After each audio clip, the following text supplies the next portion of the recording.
Hello and welcome to DealerCast 2.0, brought to you by CGC Media and exclusively sponsored by PSX Digital, a Moto X company. If you want to consume more brews or for more information, go to psxdigital.com. Let's get this conversation started. Let's brew! That's the holy grail.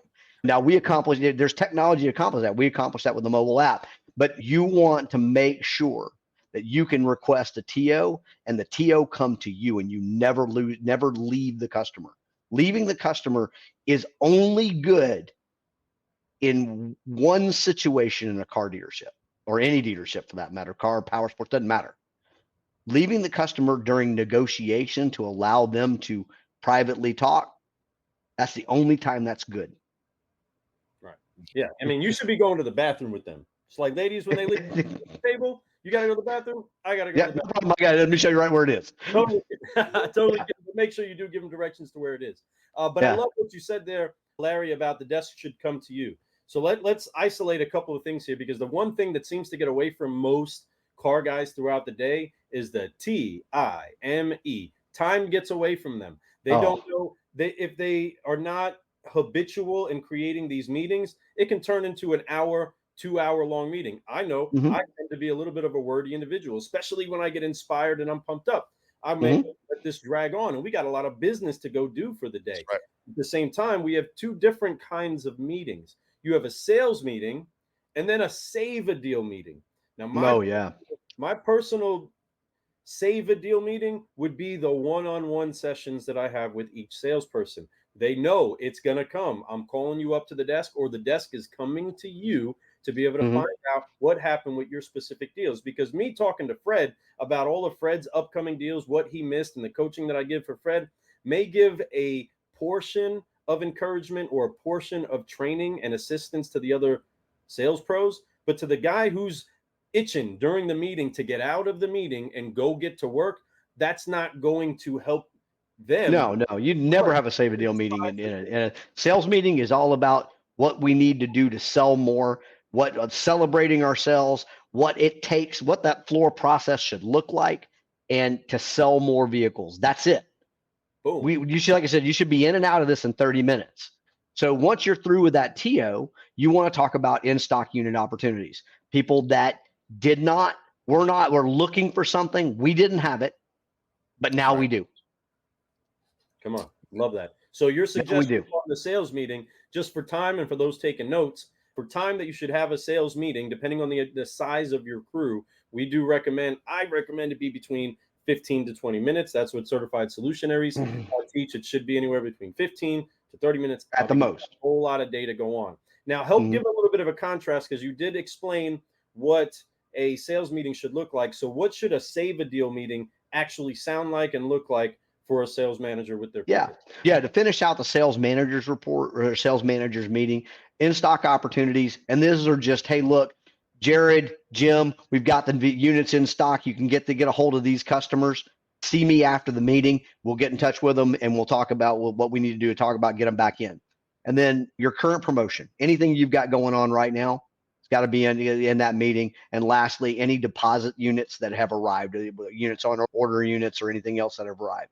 Those things, you round out your sales meeting. And now this is all about how much more setting ourselves up for the day and how much more business we're going to be able to accomplish by doing this, right? And you do it every single day, because every single day you can celebrate, hey, look, Bill got, we were looking for a Polaris or a Polaris Expedition or this type of vehicle. And yesterday, Bill got that customer back in and we sold them, right? You got to continue to reinforce how these things work, because what salespeople do is they will go out and we'll do it, and it won't work for us one time, and it'll never work again as far as we're concerned.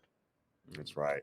That's facts. So you want to go through that. So that save a deal meeting. Now, everybody talks about how the save a deal meeting works, and there's a lot of different versions of save a deals meetings, right? In my day, the save a deal meeting was held with the management in the F&I office. And we looked at the big whiteboard and how we put these deals together, how much more down payment this one needed, how many the steps this one needed. It was all about what we wrote. And that was important, but there's so much more out there now. now with technology, that save a deal meeting really should go back to now we're inside and it should be with management, but that's the way I've always done it. Let's talk about with the management. Now I'd be talking to the floor manager. Look, yesterday, Kaylin had 2 people that she walked without TO. Now, this is what I need you to do to go talk to Kaylin to make her understand you just don't walk people. Because I don't want to have the conversation. You don't want to have the conversation with Kaylin, and I don't want to have the conversation with Kaylin why she's no longer with us because she walked a customer. Walking a customer who's here on the floor is probably the most egregious thing that I can think of in any type of dealership.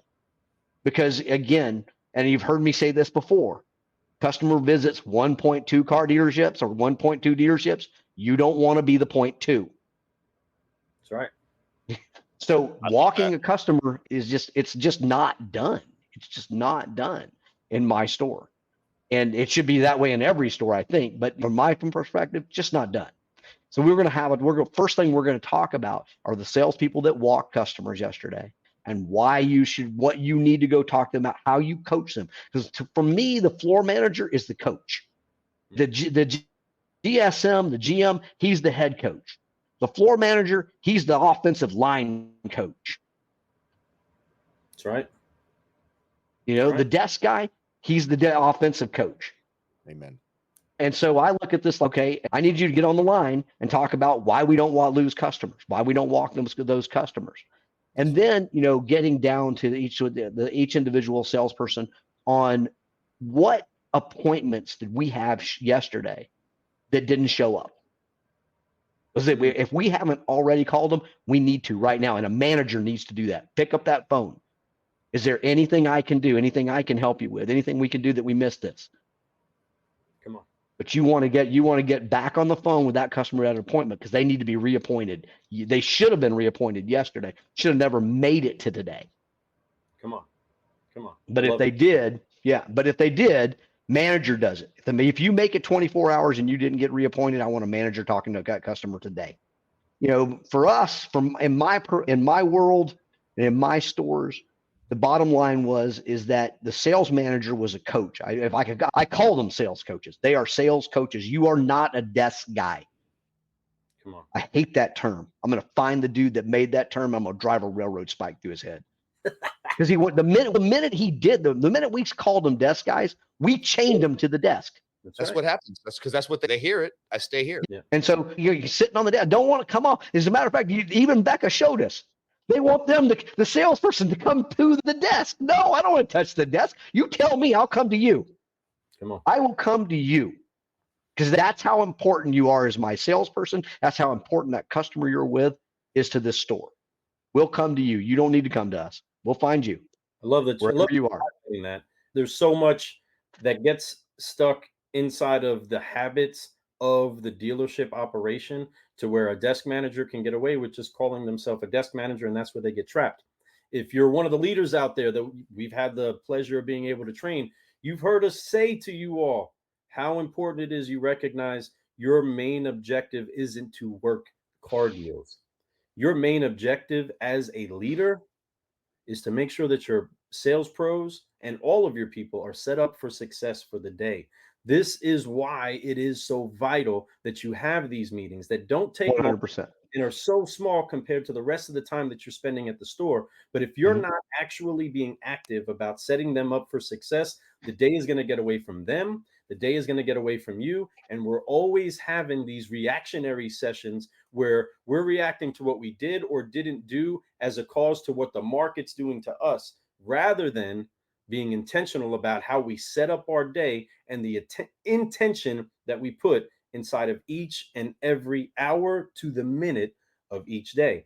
But if a sales manager or GSM or whatever the role isn't getting together with their people periodically and regularly, it doesn't become a habit. And then from there, they have to touch the desk. Otherwise, that chairborne ranger never leaves because they're not actually making themselves do what it takes to set everybody that's in their charge up for success. And sales managers, that's why you're there. You're not there because you're a great salesperson. As many of you managers that are out there have a habit, and I know a lot of you salespeople go to a lot of meetings where you find out how awesome every time the meeting is, you found out how awesome your sales manager is at your job, how great they were at your job. One day in the past, they closed this many people. If that customer was in front of them, they would have shut them down. How many of you all nearly do backflips hearing your sales manager go on and on about how great they are? I don't give a rip how great they were at my job. I need to know how great they can make me at what it is that I am doing. And sales managers, that is the mission that you have. That is to empower your people to be commandos when it comes to the phone, when it comes to the lot, and then when it comes to setting up a structure for their day. Do you believe that there is a misconception sometimes, Larry or Fred, of what it is that a sales manager is supposed to do? I do. Thank you. It's not a misconception. We made it this way. What are you talking? No. You got to go back. You got to go back to the late 70s, early 80s to really understand what a sales manager was supposed to do. Because back then we taught Clinton McGee, Jackie Cooper, these guys taught sales managers what they were supposed to do. And then somehow when those guys went away and sales manager, it all became about the desk and who could manipulate the computer to get to this and that. I mean, it was nonsense. The reality is a sales manager's job is just exactly what it says. Sales manager. Sales manager. You are here to manage the sales. You are not here to desk the deals. But then we go in further and we started calling them desk managers so that we could make sure that what they're doing fit, the title fit what they're doing. That's silly. Realistically, your sales manager's job, again, you should never be on the desk. I never was on the desk. I walked around with a clipboard and a pen. That's and if I went back to the desk, it was just to configure payments and or to write up a deal for a salesperson or pencil a deal for a salesperson. And I just needed that computer with me. I wish I had. If I had technology today, if I had the technology these guys did today, I might not have built the technology these guys have today. I don't know. I would love to have done this all from an iPad, and I just moving around, and I'm just moving around with the iPad in my hand. Oh, that would have been fantastic.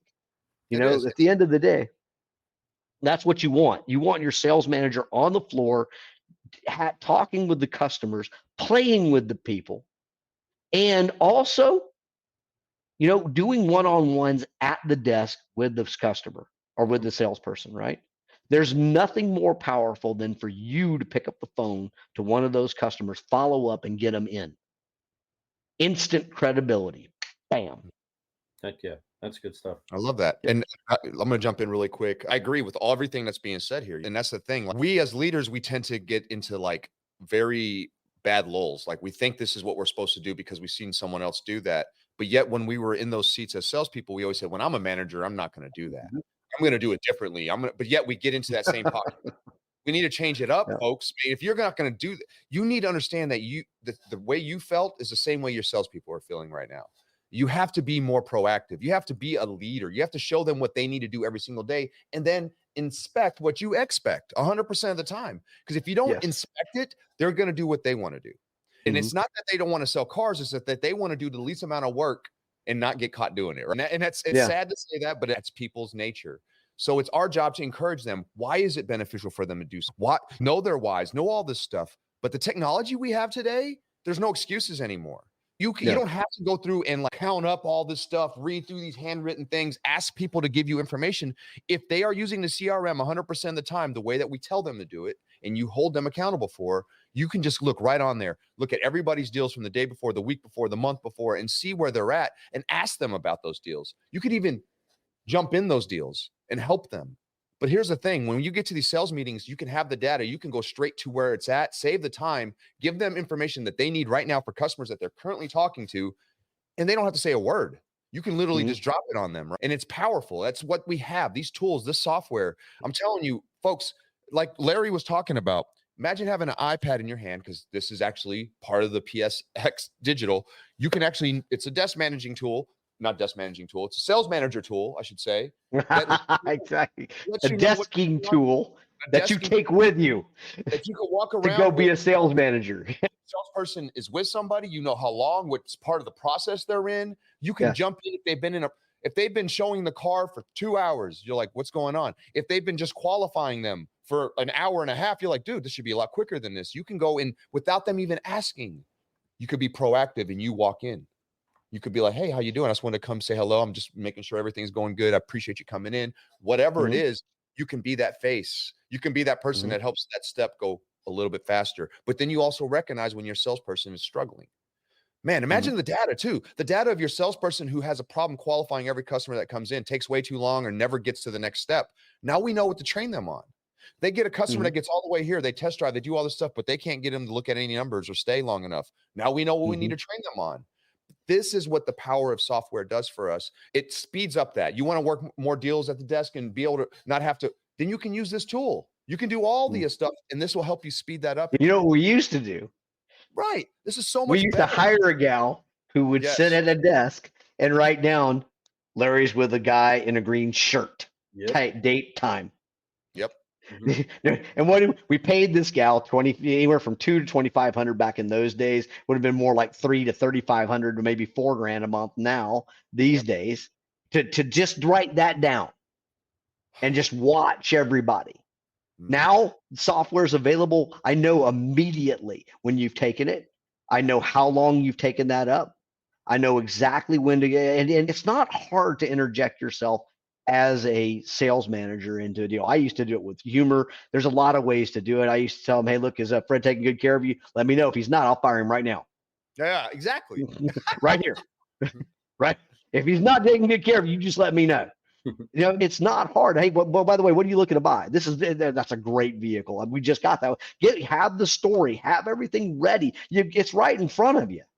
If you don't have a CRM that has a manager's app that tells you what every salesperson is doing right now with every customer and what vehicle they're looking at, find a new CRM. It's because there's nothing more important than the floor. It's so funny how that happens. We're getting off I love how we go down these little rabbit holes. These are awesome, by the way. But let me finish up. I'm going to finish up a Save a Deal meeting from my standpoint. You guys let me know what I missed, because I don't think I did, but I would always want to know.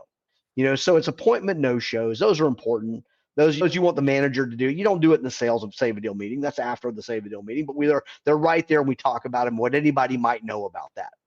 Desks not sold. How many customers came to the desk and we didn't sell them? And talking about that as a manager's group, somebody's going to have something in there of value many times that will help you get that deal back and close it.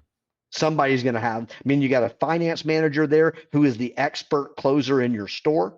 You've got the general sales manager who's got the experience. You've got the sales manager / desk guy who was in the middle of the deal. Yep. If that group that has, with that experience, 50, 60, 100 years worth of experience, sitting in that can't figure out a way to close that deal or get that deal back, it's probably not closable. But talking about that with your group, that's important. One thing we realized when it came to these meetings, is that the growth is not in the deals you write. This is why I always hated we were only talking about in the Save a Deal meeting the deals we wrote. The growth's not in the deals we wrote. The growth is in all the deals we missed. That's where the growth is. That's right. And so if your CRM is not helping you find the areas where you're missing deals and close those gaps, then you're not going to grow. What's the point? Well, how do you do it? If not that? That was always important, was where was the growth? And desks not sold were 100% one of those. And then everything that's in F&I right now that we need to help close. Hey, this guy needs steps. This guy needs $2,000 more down. Where are the conditions? Where are the things that are in F&I? Let's talk about the deals that are in F&I that we didn't roll for whatever reason, or the deals that are in F&I that need something to get closed up. Those were how we ran. That was our Save a Deal meeting. And it was always managers. What Lou alluded to, in my stores, we would have called that a floor manager. And I think the floor manager is about to have a big renaissance. Because let's be honest, guys, we're just not getting the sales professionals that we used to. We're just not. And it's a big part of the industry's fault in general. Power sports, automotive, it doesn't matter. It's our fault. It's our fault because we don't give them a pathway to success. We don't give them a way to move up. We don't make that job prestigious. There's so many things we don't do that causes us not to get professional salespeople anymore. And I'm afraid that window may have passed us by to the point where we're going to have to, get back in the habit of hiring good people that don't have experience, because you don't want the retreads. No. So hiring people that don't have experience, but then there's got to be somebody on that floor ready to help, always ready to go. For me, I called that guy the Minuteman. He's got gun in hand, powder in hand, dryest, ready to go. And any moment. And that's the most fun job in the dealership. I'm going to tell you, that was my to have. I enjoyed that. All I had to do was go around and shake hands, keep people excited, listen to my salespeople talking to customers, making sure I interjected at the right time, and closed a ton of deals. That was the best job ever. That's like ultimately what you want to do. It's like being a salesperson on crack. Like literally, you're like nonstop. Close. And then you're done. That's exactly what a salesperson wants to do every day. So if you're a sales pro, that's the best job in the dealership. Period, hands down. I always loved it. I know Lou loved it. It was something fun. And then you get to pour into these salespeople. You get to show them your word track. You get to tell them, hey, come sit with me. You just keep your mouth shut. All right? Don't say a word unless I tell you to. I'll point at you and I'll ask you a direct question. Then you answer. So that's the idea. But you teach them so much at that point. It's such a blessing. But closing car deals is so fun. But when you have your team humming and you know that you taught somebody to close their own deals and you don't really have to help them as much except for just a quick glance by and just a welcome to the dealership type stuff, it's the best. You've done something with your team and you've built something. That's right. But it takes good manager. Renaissance. Yeah. We need to take this show to a close, everybody. And we are definitely going to be brewing more solutions as we talk about the tools that you can bring inside of your stores. Now, creating the culture where TOs are consistent, the meetings are consistent, and your people are being developed properly. Make sure that you do reach out to Fred and myself at Certified Solutionaries to be able to find out how to actually create the culture that creates what it is that you need to happen with your people. But if you need the technology to be able to help make sure that you get to the next level, because us tying together our tactics, our tools, helps us to be able to make sure that we go to the next level. How do people get a hold of you, Larry, to make sure that they do get the actual technology to tie together with these tactics? Yeah, if you want to reach out and look at how to get a one-click sales managers meeting and a one-click save a deal meeting, you can email me at Larry, Lary at Motoix, Motoix.com, Larry at Motoix.com, or Larry at PowersportsX.com. Either one. Just shoot me an email. We'll be happy to show you how to get that done, get all of these things done. Technology is not about the coolest thing. It's about solving a problem. Come on. Yeah. So if your technology is not solving a problem, then you've got the wrong technology. Never buy technology just because it's cool. There's a lot of cool things technology can do, but you don't buy it for coolness. You buy it to solve a problem.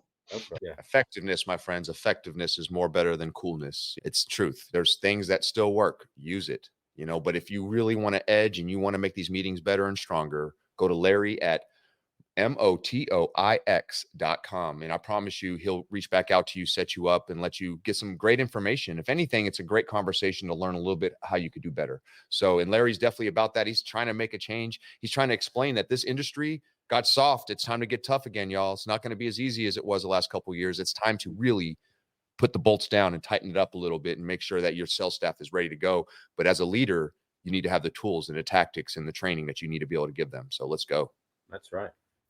Larry, we appreciate and we honor your time. As Thank most you so much, car brother. guy conversations tend to go, we tend to go a little bit over. This is why you have to be deliberate with those meetings to make sure all the great talkers of this industry that do gather together don't take too much of your time. Be intentional about your meetings. We appreciate each and every one of you that have chimed in, whether for a few moments or for the entire show. Thank you so much. If you're watching this on the replay, make sure that you show some love, add some questions. We'll make sure to go back and answer those questions. If you don't know some of the jargon that we said, so be it. Just ask the question. We'd be glad Yes. to tell you what it means that we've been talking about. There's been a lot of great information shared today. We appreciate each and every one of you joining us. Folks, and I'm Thank you, Becca. I just want to say one quick thing real quick. Folks, this is a show that's going to be every Monday. Every Monday, be tuning in every Monday at noon Eastern, or if you're on the Pacific clock, it's 9 a.m. So make sure you guys check us out. This is going to be live every Monday. We're going to have some edited versions passed out. You're going to be able to get little bite-sized pieces of it all. But if you want to watch the live version, join us every Monday at noon Eastern, and you guys are going to have a great time and get some edutainment. Let's go. That's right. So any final comments, Larry, before we head out? No, I think we covered it, guys. Thank you again. Heck yeah. I appreciate you, Larry, man. So we're excited. To do. Forgive bombs, everybody. Let's go ahead and forgive, focus, fly, and rock out the rest of the day. There we go. Hands on the shoulders. Here we go. 1, 2, 3. Forgive, focus, fly, and keep growing. This was DealerCast 2.0. Let's brew. We're out.